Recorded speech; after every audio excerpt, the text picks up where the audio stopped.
Hey, song of the day is Feels Like Love by Tannerelle from album of the week called The Burnout by Tannerelle. Hello, happy March. Spring is almost here. Happy Women's History Month.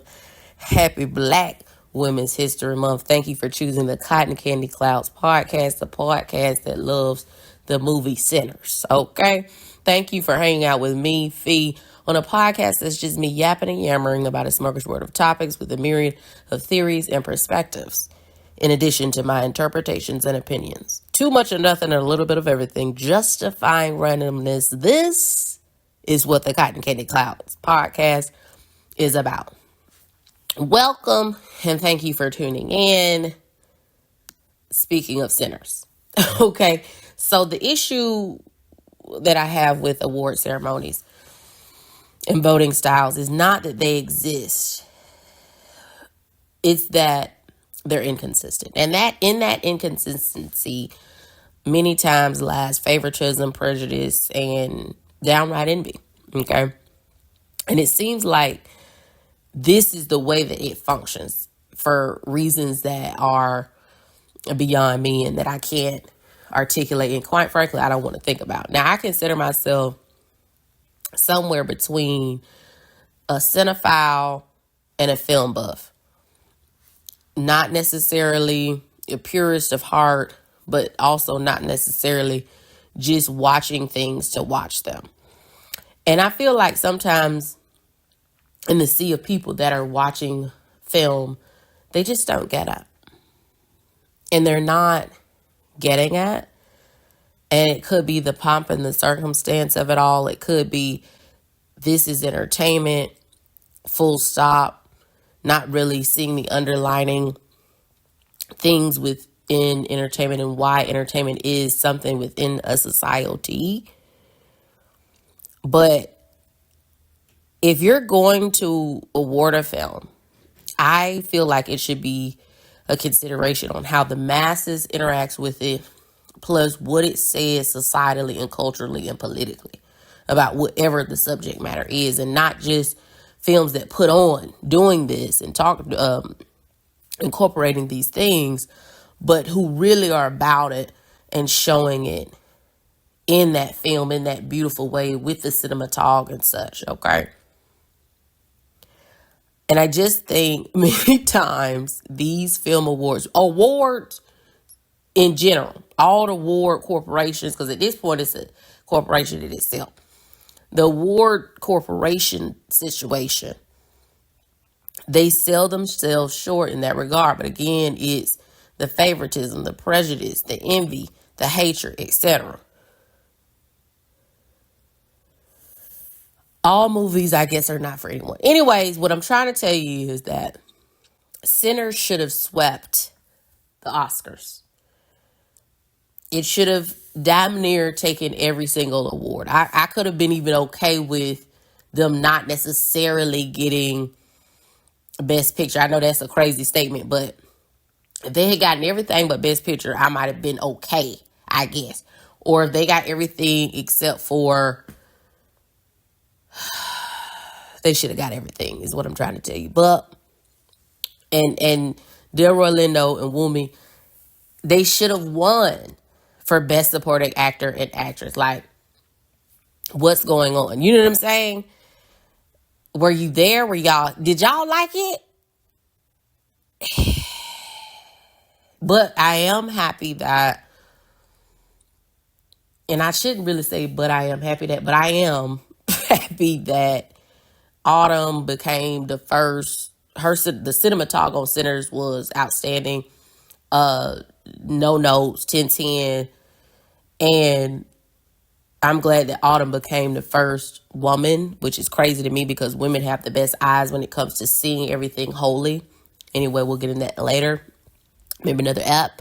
But I appreciate that Autumn won the best cinematography. First woman to do it, first woman of color to do it.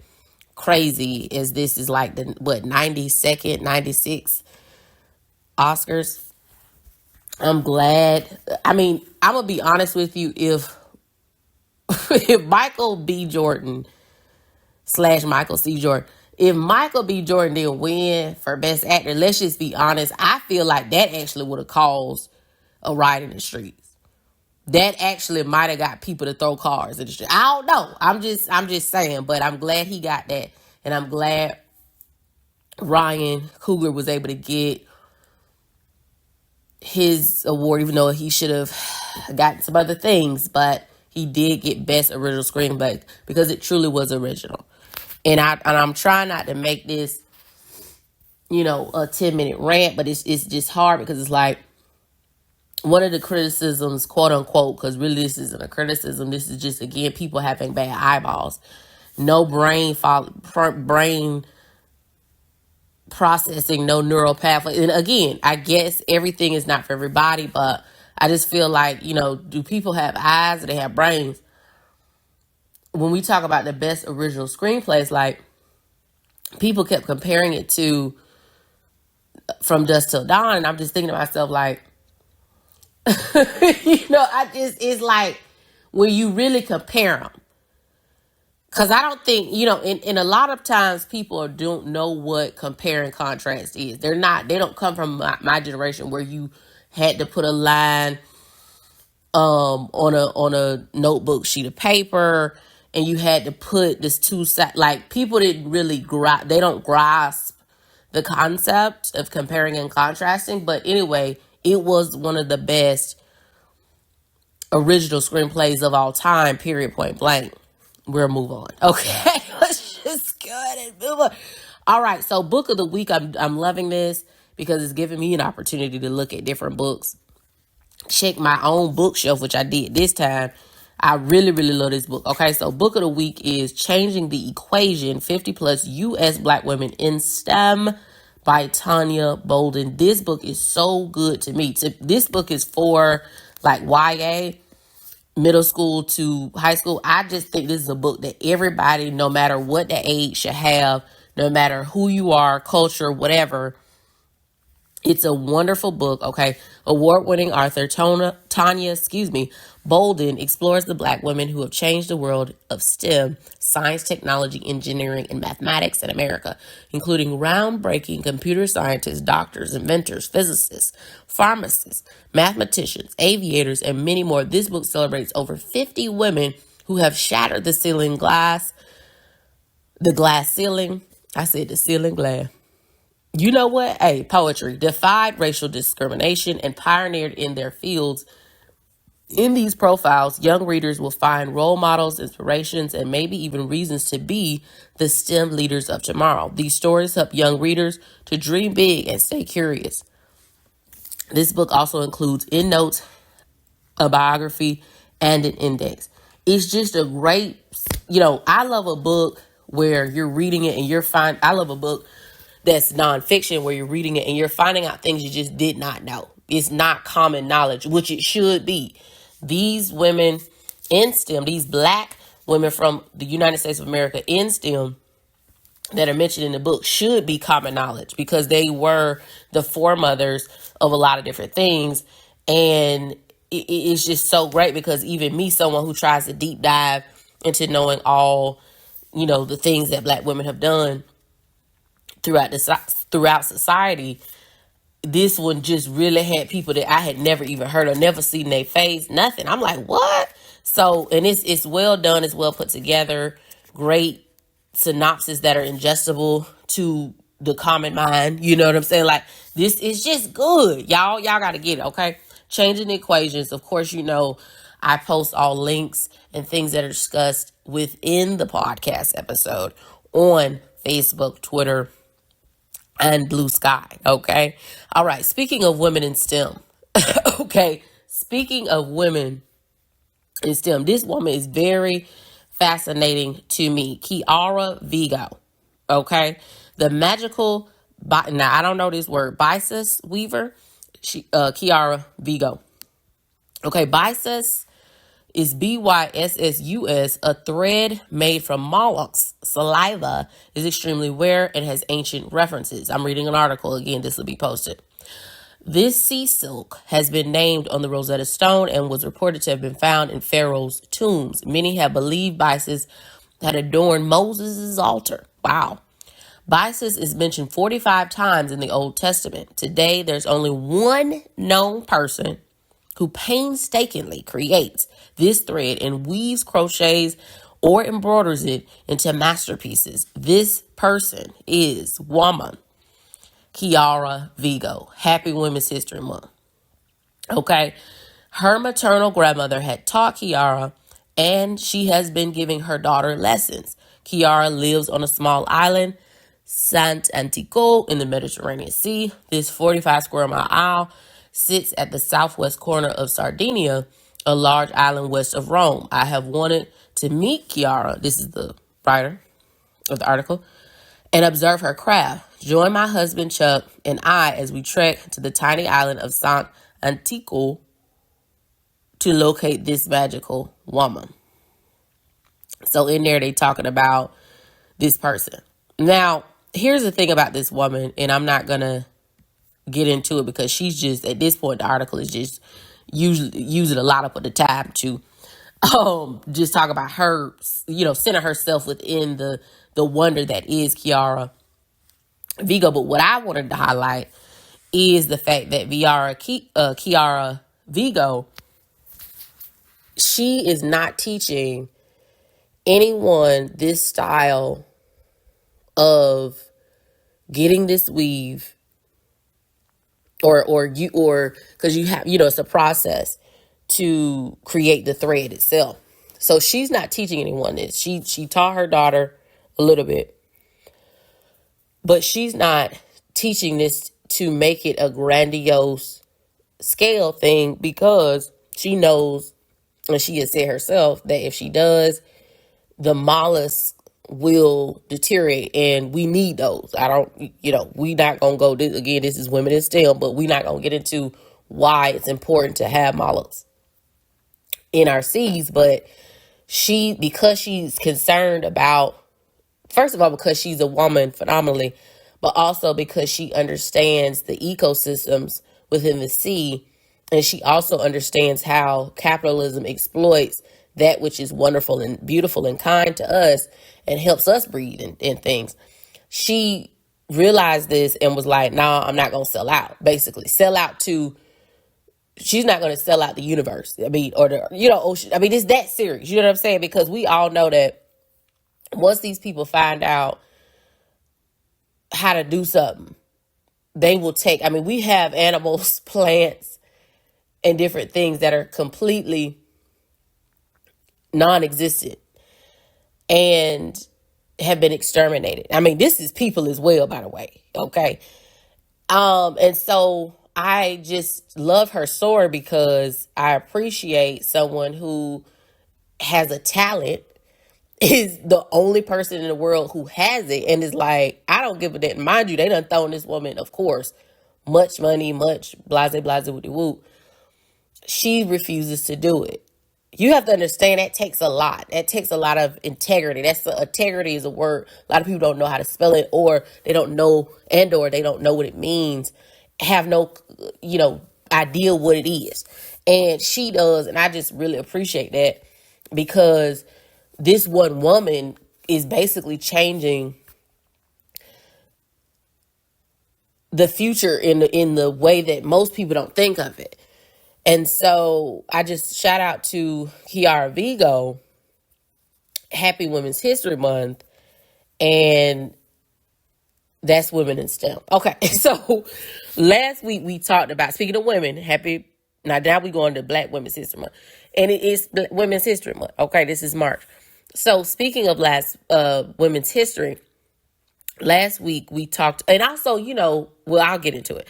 Last week we talked about a woman who was Eunice Body.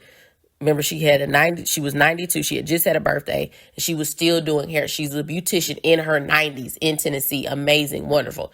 While I was trying to clean up, find some articles and things like that to post, why not I found another woman who is the OG, a nonagenarian, which a nonagenarian is basically someone from 90 to 99 or 100 years old. who's alive or whatever. So OG nonagenarian, she is the first woman in her 90s to be a beautician still. Now, she has passed on. She died at 101. But when she was 99, Callie Terrell was 99, doing hair, black woman, doing hair in Tennessee again, which I thought was fascinating. And she was doing hair until she was 99. And it was because of COVID that she had to stop doing hair. And she had to move into with her daughter or something like that. And I'll try to find I can't find it anymore, which is bothering me. It was and this is the importance of obituaries, everybody, just so we're clear. It tells the story in the life of people, and people now post it online. I mean, I can't find it anymore, but it was a wonderful obituary for her, and you really got, her name, her past, and everything like that. But there are many articles about her. Callie Terrell, she is the first black woman to still be doing hair at 99, nonagenarian, like amazing. But she has passed, RIP. But I thought it was amazing that until she was 99 now. The other lady is 92, but she was 99 doing hair. Amazing. So I love, and what I was going to say before I interrupt my damn self, I love stories of regular people. These are the people of course, we want to celebrate the scientists and the people behind the scenes, but also, and I'm not a big, we can celebrate, of course, the strides that people have made in the entertainment industry, but I'm really more focused on stories like this. This is the kind of story I like. I like the Kiara Vigo story. I like the Eunice Body story. I like the Callie Terrell story. Stories of regular people and their influence and their power within their communities. People within the community. These are the people that are really the fabric of life. You know what I'm saying? Like these are the people who are the true inspiration, and we need to highlight them more. It's wonderful that someone, broke a record with a sport or an award, but at the same time, it's more potent and more inspirational because it helps you realize, like, I can do this. These people are tangible. I may not can walk up to a Queen Latifah of this world, but I could have passed Callie Terrell. You know what I'm saying? Back in the day when I went to Tennessee, I could have seen her and waved at her or something. Like, it's important to me, and I hope it is to you. Happy Women's History Month. All right, so for the woo-woo portion of this podcast, if that's not what you're into, if that's not what you're about, metaphysical stuff, go take a bathroom break. All right, so stone of the month is Unakite. Love it. It's greenish, pinkish, I want to say grayish. It's got a little something going on, but I love it. It's a comfort stone, Unakite. It provides emotional discernment and balance. It activates self-love and supports the endocrine health, which I love. And usually people associate it with women. It's like a stone for women, basically, because of that support of the endocrine health or endocrine system. So, and I do love it. It does do something with the emotions, and it does activate, to me, a self-calming, but self-love. That's, if you're calm, you the love for yourself is highlighted, and so I understand. But yes, get you some Unakite, put it in your pocket while you walking around in this world. All right, incense of the season is pine. It's still winter, you guys. It's still winter. This week has been weird with the weather. I don't know how it is in other places. I'm in GA, in the US of A. And so it's been crazy, like up and down. And this is kind of Georgia's thing when we get around the month of March and April. But it's just been up and down, but it's still winter. Incense of the season is pine. It's a cleansing incense and is used as protection through the winter season. It soothes and relaxes the respiratory system while stimulating physical activity. It strengthens and heightens spiritual awareness. All right. And that is the metaphysical portion. So something interesting that happened. And I just thought it was funny for a lot of different reasons. And it's not funny, but it is funny. Okay, so the Postal Service, those people who get your stuff where it needs to go via mail, the Postal Service may be out of cash in 2027 without Congress's help. Postmaster size. All right, so let's get into this article a bit. And I didn't pre-read it before. If it continues business as usual, the U.S. Postal Service is on track to run out of cash for paying its workers and vendors in about a year and may have to stop deliveries. Postmaster General David Steiner told lawmakers this week. The warning is the latest development in long-standing money troubles at the USPS, a unique federal government agency that relies on stamps and service fees, not tax dollars. Interesting. To deliver mail and packages 6 days a week to every address in the country. I'm not sure that the American public is aware that the Postal Service is at a critical juncture. I know that I wasn't aware of the extent of it before I took on this role. But at our current run rate, and if we continue to pay our required obligations in the same manner as we have done in recent years, then we will be out of cash in less than 12 months. My goodness. Steiner, who joined USPS, last July, said in a written statement released ahead of the House Overnight Submit Committee hearing on Tuesday. I'd like to say that in the time since peak 2006 mail volume, the Postal Service was thrown overboard, and instead of tossing us a life jacket, we were thrown an anchor. Steiner's statement said, referring to what USPS has seen as burdensome regulations and requirements. So far in its multi-year reorganization effort, which started in 2021 under Steiner's predecessor, Louis DeJoy, has not delivered enough efficiencies to stem the financial bleeding. USPS ended fiscal year 2005 with a net loss of $9 billion. My God. Ended the year of 2005 with a net loss of $9 billion. And after finishing its busiest mailing and shipping season of the year in December, it recently posted its fourth quarterly loss in a row, $1.3 billion. Partly due to increases in workers' compensation, retiree health, and operating expenses. Don't try to blame the people who work for y'all as the reason why y'all can't get this money. Mail deliveries have not stopped, however, because USPS has been able to borrow money from the USPS has been able to borrow money from the U.S. Treasury while holding off on paying some pension obligations. My God, in recent years, Lord have mercy. So they not paying people.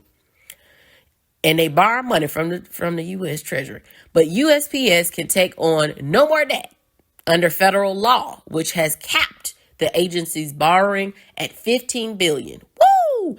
And defaulting on more benefit obligations, of course, come on now, is not a long-term solution, obviously. Like, hello? Steiner told Congress because at some point USPS will no longer be able to maintain operations in the short term through defaults, and those obligations that we cannot meet will have to include payments to our employees and vendors. Okay, y'all should have been trying to do that first. That has left Steiner to turn to Congress for help. Among the changes, Steiner is calling for an increase of Postal Service debt limit, which has not changed since 1992, and allowing USPS to raise postage prices beyond the current limits. Reforming its retiree benefit obligations has been another focus. See how they try to, girl, if you're following me as I'm reading, because it can be a little choppy, I know. But as I'm reading this article, what I'm hearing is that the USPS has some kind of secret situation where they are offloading money somewhere because they're not paying their retiree benefit obligations. They're not paying their people. The money's being wasted. It's going somewhere. They keep borrowing money. They're in debt. But their priority is never to reform the retiree benefit obligations. Like, come on. At a February public meeting of the Postal Service's governors, Amber McReynolds, who chairs the board, said policymakers must act urgently to address the structural and statutory cost pressures that continue to weigh heavily on our financial future. Past USPS leaders have asked lawmakers to help the mailing agency to stay afloat. Most recently, Congress passed the Postal Service Reform Act of 2022, interesting, which got rid of a requirement for USPS to prepay future what? Passed the Postal Service Reform Act of 2022, which got rid of a requirement for USPS, for the USPS to prepay future retiree health benefits and canceled about $57 billion in past due pre-funding payments. The law resulted in the only fiscal year in the past 2 decades that the USPS ended without a shortfall. Okay, so now you're saying that by you not having, again, not by them not taking care of the retiree fund or worrying about the benefits of the people who work there, this is the only fiscal year in the past 2 decades that the USPS ended without a shortfall. Where the fuck is the money? Okay. All right. I'm not going to read any more of this. This is fascinating to me because the USPS, even though a lot of people don't know this, even though the USPS, did I say that right? God, I can't say that too many times fast. So the organization, even though it is partially funded by the government, of course, we see now it's from borrowing money, but because they're half private, and that's the issue. There was a time, I don't know what year that was, that they turned to be basically foot in, foot out the door as it came to the government versus private equity or whatever you want to call it. But that's really where the trouble started in it. And unfortunately, I don't see anywhere in this article where it talked about that. But I just think it's crazy to me that they really are like, at the end of the day, we need some money because we don't have enough money to pay the benefits for the people, because that's really what's taking. I can't believe also, okay, I do understand the concept of the USPS is a big conglomerate in itself, quote unquote, and they are a group that does a lot for the entire country. I mean, we thinking about all the states and territories, etc. That's a part of it. But 17 billion with a B? And this is the thing that gets me. It's like, there's no money to feed the children at the schoolhouse. There's nobody to ensure that everybody at least has a roof over their head. We talk about the citizens now. Now we saying that we ain't got no money to send the mail off. But then we have, I guess, billions and trillions and quadrillions to start wars in the Middle East. Like, what's going on? What about the people? My God, this is why, Happy Women's History Month, I can't take them being ruled by men no more, baby. This shit starting to get to me. I'm shocked that men themselves don't feel a way like maybe we should do something different. I mean, it's like men just love a war. They love a war. They don't want to deliver no mail. They don't want to help the people to help deliver. They don't want to feed the babies. They don't want to do shit but kill people. Because that's what war is. To control others. Let's talk about word of the day. Word of the day is recalcitrant. Well, y'all know. Sometimes I be get carried away with the pronunciations of these words. My goodness. Okay. Word of the day is recalcitrant. It's a good word, y'all, I promise. Word of the day is recalcitrant. It's an adjective and it means resisting authority or control. Hello, let's talk about it. Not obedient or compliant, hard to deal with, manage, or operate. Recalcitrant. Recalcitrant. Word of the day. Quote of the day is, I want to discourage you from choosing anything or making any decision simply because it is safe. Things of value seldom are. That is by Toni Morrison. Listen, I'm out the door. I hope you have a wonderful rest of your week. I hope you had a great week so far. Happy March, happy Women's History Month, happy Black Women's History Month. Let's be recalcitrant up in here and do what Toni Morrison says and don't take it safe. All right? When your head is in the clouds, there's always something sweet to think about.